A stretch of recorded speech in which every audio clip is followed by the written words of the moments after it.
The COVID-19 pandemic is probably the worst threat to human well-being in our lifetime. Between March and December 2020, schools across the country were closed down as part of measures taken by authorities to curb the spread of the pandemic. As a result, several school-going kids opted to learn different types of trades.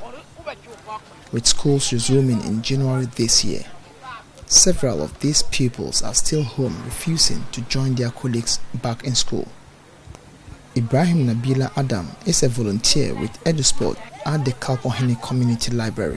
When the lockdown was instituted, most of the school-going kids, they were taken to learn trade and other vocations. So some of them actually drop out because some of the schools, I'm a teacher by myself. When the school was resumed, not all the students came back, and they are still around in the community, but they decided not to come back again. Nimatu Abdurrahman tells me the situation isn't different in the Savlugu area, where girls are staying away from school as a result of the pandemic. My community is not that bad when it comes to girls' child education, but then what brought it down was this COVID-19 outbreak that caused some of them to lose interest in education, and then some of them went to learn, handy jobs, so they were losing interest. Both Nimatu and Ibrahim Nabila are volunteers with Eduspots, a UK and Ghanaian registered NGO that connects, trains and equips students in over 40 communities across the country. The team, established in the year 2015, has demonstrated significant commitment to supporting the development of their community sport and learning outcomes for local students. Through the group's innovative new community leadership and education program, 18 catalysts from 15 different communities are being trained in Abofour with the skills and insight needed to lead local change in their respective communities.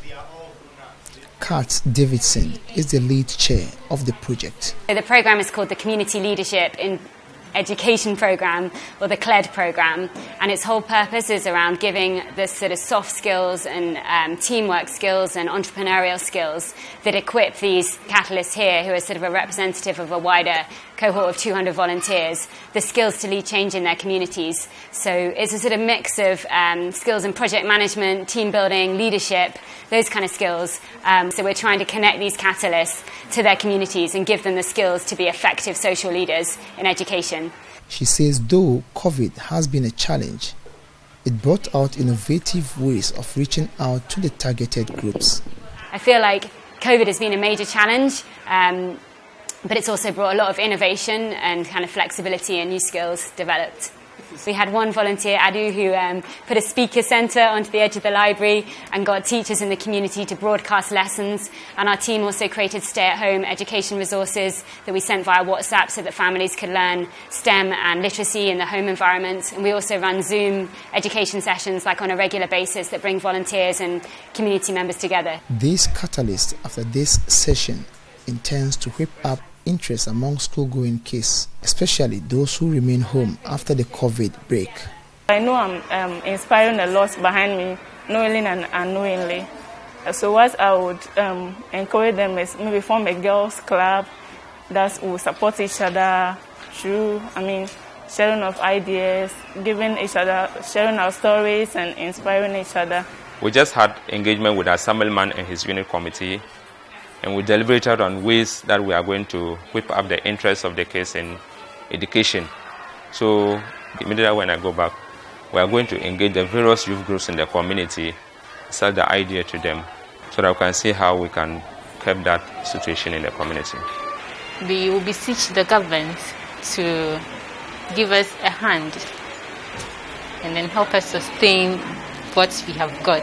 And then if possible, help us with ICT, that's computers, so that students wouldn't only learn those things off book, but become practical with those things to gain more skills.